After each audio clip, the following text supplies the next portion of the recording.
Hey there, long time no see. It's been ages since I have filmed anything. I did post last week, but that was filmed forever ago. Um, I have a lot going on in my life right now, good and bad, and I think it's time that I update you on that. I just want to sit down and have a little catch up, a little chat. Very casual and informal. As usual, I'm sitting on my floor in front of my Narnia wardrobe. But I just wanted to catch you up on a few things, so let's go ahead and jump in. So this is going to be different than my typical adoption update videos, if you're used to those, because those are typically all about adoption, all about the feelings I'm having with that. There's just a lot going on right now, and it's not all related to adoption and replacements and everything. And so I just want to kind of do a video where I just kind of share everything going on. There have been so many things happening, some really sad things, some really hard things, but also some amazing kind of life-changing things. I actually have some really good news that I think I'm going to share at the end of this video. Don't fast forward, watch the whole thing, and then you'll just be patient. I'm going to save the best news for last. It's still very much up in the air, so anyway, I'll tell you in a little bit. Okay, so first of all, I posted about this on my channel, so this won't really be a shock to anyone, but the first thing that's happened lately that was really, really hard is that we lost my father-in-law to pancreatic cancer. For those of you who don't know, pancreatic cancer is like pretty much the worst type you can get. I don't know if it's the worst type. It's one of the most aggressive types of cancer. Typically, sometimes when people get a diagnosis, they might only live weeks. So we did have a whole year from diagnosis about until he passed away. And so we're obviously grateful for that time, but it was still really hard to find out that he had passed. And even though we knew it was coming, there's still always like a piece of you that has hope that things are going to turn around. But that's not what happened this time. And so it's been a lot to try to process that with our kids and explain it to them, especially for our older two who have barely got to know him really. I mean, they have some really good memories with him, but they probably only really saw him a handful of times over the last year because of COVID, and he was doing treatments and all those types of things. I am thankful because we did all visit as a family, I would say like a few weeks before he passed away, and he was still totally with it then. He could talk to people. He was, he wasn't into this intense suffering, and so our kids didn't have to see him like that. And I think that was really a blessing that we got to have that time before it got really bad. That was the last time I saw him, but Nick actually visited a few times and helped out, stayed with him in the hospital, and all of that. So I'm really thankful that we had that time, as hard as it's been. But yeah, it's been stressful. I'm trying to support my husband through losing his dad, trying to support my kids through losing their grandfather, and I'm obviously sad about losing him as well. He was a great father-in-law and just like such a great man of God, someone he was a missionary in Brazil for over 30 years. He was still on the field and came back because of COVID, and that's when he found out that he had pancreatic cancer, and he never got to go back. And so there's just a lot of grief and mourning, and I've definitely felt the pressure to be the one in the family that like the kids are leaning on, because I didn't have the same type of relationship with him obviously that my husband did, and so I want to give him space to grieve. And so it's been a lot because I feel this responsibility, and my anxiety has been really bad, and just a lot has been going on, and a lot of change, and good change, but still change. So one of the good changes is that Nick recently got a job as a pastor, which is his absolute dream. When we graduated from college, he just didn't really have a lot of direction. We were missionary teachers in the Dominican Republic for 3 years, so we knew we were doing that. There was like a clear path then. But when we moved back, it was like, who knows what he's going to do? He has a degree in history, which like doesn't really have a clear path to it, and it's hard to get jobs in that field. And he didn't really even want to get a job in that field. I think he just majored in it in college because he didn't know what to do, and he was like, I like history. And so when he got back, he really struggled with figuring out what he wanted to do. He was a substitute teacher for a while. He was a special needs assistant for a while, and he was really good at those jobs, but he just knew it's not what he wanted to do long term. And so eventually we talked through a lot of things, and I just encouraged him because I've always seen a gift in him that would lead him towards like being a pastor. And his dad was a missionary for all those years and church planted, and he saw his dad preach all the time and, pastor the churches they were a part of that they started. And he's spoken at church many times before and preached. And so I just encouraged him to think about it, and he realized like that's really what he wanted to do. So he went to seminary, did all that stuff, was a stay-at-home dad during that time, and it's been really hard to find a church job.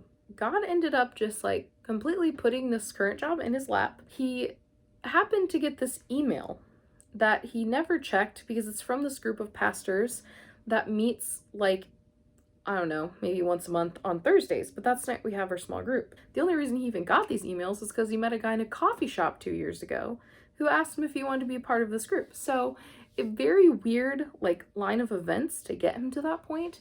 And so he got this email that he never usually checks. He checked it because it said they were looking for a pastor. And that's how he heard about this job. And it's a really small church, like 25 people, mostly older people. They need help growing their church and like reaching their community. And they're really willing, but they just don't know what to do. And they kind of came to a point as a church where they're like, we either need to get someone in here who's going to give us ideas, or we need to just donate our building to a church plant. Which I honestly really respect that they were willing to consider that. Like a lot of churches wouldn't. They just be like, well, this is our church and whatever. But they clearly want to see change and growth. And the fact that they were willing to hire a 30-year-old when most of the people are like 60 plus, that says a lot too, that they're willing to learn from someone younger than them. And so it's just been so great, this whole process. There was even someone else they were considering who had more experience. And, at that point I was like, Nick, I don't know if it's going to happen. Like this other guy has more experience growing small churches.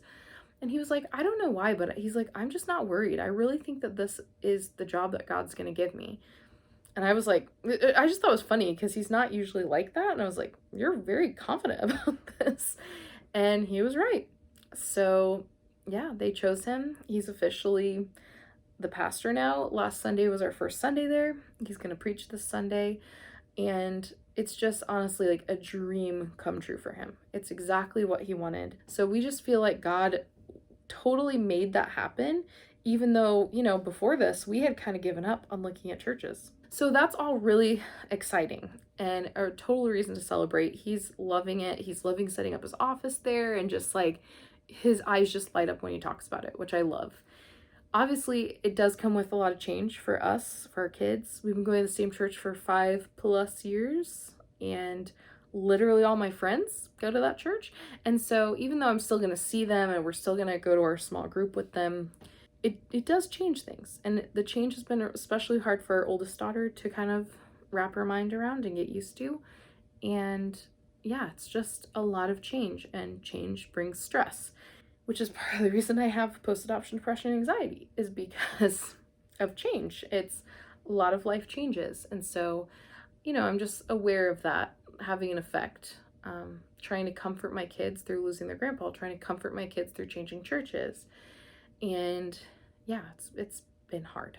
Okay, but the next piece of news is the best. I think this is the part I'm most excited about, even though the other thing kind of plays into it. So the news is, drum roll please. Okay, just being dramatic. The news is that we had an offer accepted on a house we really wanted. This may not seem like a big deal, but this was honestly like a complete miracle that it actually worked. So in this market, as you may know, right now, the housing market is crazy. Things are moving like lightning fast, going for way above asking. They're not, in our area at least, like nobody's taking contingency offers. So what that means is like, if you need to sell your house that you currently live in first to buy a new one, there's like, no, sorry, we're going to take someone who can offer us cash or can just like buy it, straight out. When we made an offer on a house back in February, it was rejected, partially because we lowballed it and partially because of that. But I was actually relieved because I was like, oh my gosh, we shouldn't have put an offer on that house. But this current house actually was on the market for about 70 days. And Nick had showed it to me forever ago, and it was way out of our price range at the time. It was very overpriced at the time as well.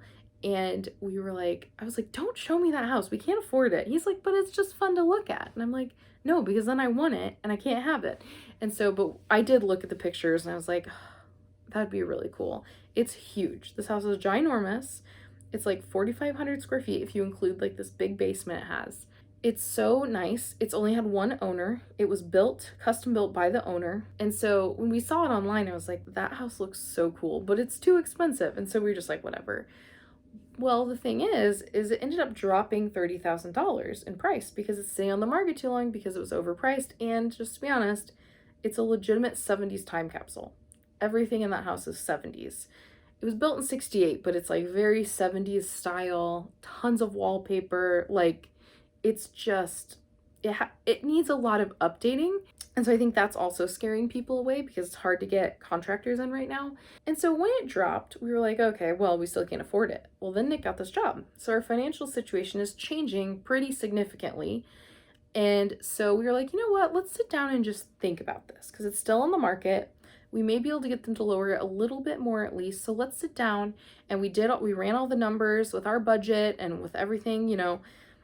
And we were like, you know what? If we can get them to knock it down even like 5,000, 7,000, we could afford to live in this house. And we both thought it would be totally worth the money, even though it costs more than our current house and everything, just because we just need more space. Our kids are kind of loud people. Don't know if I've mentioned that before. They're very loud. They're very like hyperactive, and like they just need space to run and be crazy, especially in the winter when we're all stuck inside. So this basement was like calling my name. Like, I'm just like, I just want a place where my kids can be wild and crazy, and I don't have to be like, hey, you're being too loud or whatever. I can just let them be loud. And I think that would be really helpful for all of us. We decided to ask the realtor if we could go look at it the next day. And that night, Nick's sister called, and she wanted to talk about the house and everything that we were going to look at. And she goes, oh, it's the one that's like this price, right? And we're like, no, it's like $30,000 more than that. And she was like, oh, well, is it this address? Because it says it's this price now. And Nick's like, what? It just dropped? So literally the asking price had dropped $60,000 from the first time we looked at this house, and we were like, we love this house, we want it. And so we called the realtor, and we ended up looking at it like that night, like 30 minutes after we saw it dropped, and we loved it. I tried to go in with like a very critical eye, looking for things that could be wrong, looking for things that could be, you know, but it's an incredibly well-maintained home. Like I said, it's a 70s time capsule. It doesn't look like a house that was built in the 70s that's like had a lot of wear and tear. Like, it looks immaculately kept. Clearly the people who lived there loved that home very well and took good care of it. And so we were like, we really want to make an offer. And we told the realtor, we said, it will have to be a contingent offer. And he said, well, nobody's accepting contingent offers. He's like, you can still make an offer, but just know, like, they're probably not going to accept it. And we're like, okay, we're a little discouraged, whatever. I ended up writing a letter to the seller. It was my mom's idea. And she was like, I think you should write a letter to the seller and like tell them your story. This was a family home actually that was like an estate, part of an estate. And so the owner, you know, and his wife, they lived there their whole lives. The wife passed away about a year or so ago, and the son lives out of state, and he wanted to sell the house. But it's still like very much a family house. It's like a house he grew up in, but he doesn't live there. And so my mom's like, you know, write a letter about your family, about your adoption, how you've grown your family, and just like, you know, tug at the heartstrings a little bit. So I shared our story and this letter, and, you know, we gave them 24 hours to respond to our offer. And we're like, okay, let's not get our hopes up too much. You know, they'll probably wait until the very end of the 24 hours because they want to see if they get more offers. No, they accepted the offer like the next morning. And we didn't make the offer until like probably 5 p.m. They accepted it even though they had more showings going on. And like, there's literally no reason they should have accepted our offer. I mean, we did offer a little over asking because it went down so much. But still, like, they could have waited to see if anyone else made better offers. And so, yeah, our offer was accepted. So we had to hurry and like get our house ready to sell because they accepted a contingency. My parents were amazing, took our kids for like several days, like almost a whole week, basically a whole week. So we could get our house ready. We had friends come over and helped us like immensely helped us get our yard ready, clean the house. It was definitely a group effort, and we had so much support and help from other people. Once we put our house on the market, it sold within 2 days, and it sold for $15,000 over asking price. And the people are giving us like 2 weeks to move out, which is amazing, which is exactly what we hoped for. And the couple who's buying our house, like, they fell in love with our house from the pictures, and they wanted to buy it, like, they wanted to put an offer before they even saw it because they thought it was going to go off the market. And the realtor was like, no, you need to go look first. So it's just crazy, and I'm just so in awe of how God orchestrated all of this to happen so quickly. So obviously, we haven't closed on the house yet. I almost hesitated sharing it just because we haven't closed and something could happen, but I'm just too excited. I just want to share because it's just another one of those moments, just like Nick getting the job, where I'm like, there's absolutely no reason why this house should have dropped down so low, why Nick should have got this job at the exact time he did, where we have more, financial availability to look at a bigger home, and that they accepted our offer even though it was contingent, when literally no one in this market is doing that. Even our lender was like, oh wow, you got someone to accept a contingent offer? And we were like, yeah, we know. So it's just been really cool to see how God has made all of this possible. I really feel like there's no other explanation. There's no reason why this all should have come together. And it's been really cool for me to see that, because I've been going through a really dark period of life, just in general. And I've struggled a lot with like post-adoption depression, post-adoption depression and anxiety. And I've suffered from like anxiety attacks lately, and that's not something I've ever really dealt with much before in my life. And so it's just been really, really hard. And it was easy for me to kind of look at things and feel like God doesn't really care about little things like that. He doesn't, I just wasn't seeing and remembering like his love. And I feel like even though he did not need to do these things to remind me of his love, like he has. And that's just been really, really powerful to me to see, and just a reminder of how good he is, and how like he hasn't forgotten me. Like he still sees me even when I'm suffering and struggling with the kids and wondering if I'm enough as their mom. And so it was just like such a sweet reminder to me that he does care. And God doesn't promise that we're going to get a nice house. He doesn't promise that we're going to get the job we want. He doesn't promise any of those things. He promises himself and his love. And the fact that he's chosen to bless us with these other things is just like such an added reminder of his love in a time where I was not feeling that love. I'm not sure how to word it, but in a time where I was maybe doubting his love or feeling forgotten by God or something like that. It's just been really awesome. I could cry about it. I've cried about it before. I've cried about it different times, because it's just such a great reminder to me. God doesn't owe me anything. He doesn't owe me that. But the fact that he saw these desires in our hearts and he gave them to us is just really incredible. So we also, I think the other thing that's kind of crazy that I didn't even mention, this is part of it too. So we had to put our house on the market really quickly. We made like $30,000 more on the house than we had planned or anticipated. So again, just like all this, so now we actually have money to fix some things in the house, because it literally looks like a 70s time capsule. It's just been incredible to see that, especially after such a hard time of losing Nick's dad, and a time of just suffering through feeling like I'm not good enough as a mom, and really dealing with some self-criticism and all anxiety and all these things. It's been just so great to have this happen, even though now my life is crazy and now all this stuff. But the kids are really excited about the move. It's just within our same town. It's not very far away, but it's in a much better neighborhood. And I'm just so excited. And so there's going to be a lot of home content coming up. Partially, there's a couple reasons for that. One is because of the way I've been struggling with post-adoption depression, anxiety. It's hard for me to want to come on here and talk about adoption right now and give a lot of advice. And I know that a lot of you follow me for that reason. Like, you might just be here because I talk about adoption and foster care. But it doesn't feel like it's coming from a genuine place when I'm really struggling. I don't feel like I'm in a place to be giving people advice right now. I can help people with the process or how it works, but I just don't feel like doling out parenting advice when I've just am feeling a little bit like a failure. And even though I know that's probably not true that I'm a failure, it doesn't feel like it's coming from a genuine place. So I hope you guys can understand that. I'm sure I'll get back to adoption content in the future, probably even within the next few months, but I might sprinkle some adoption videos in there.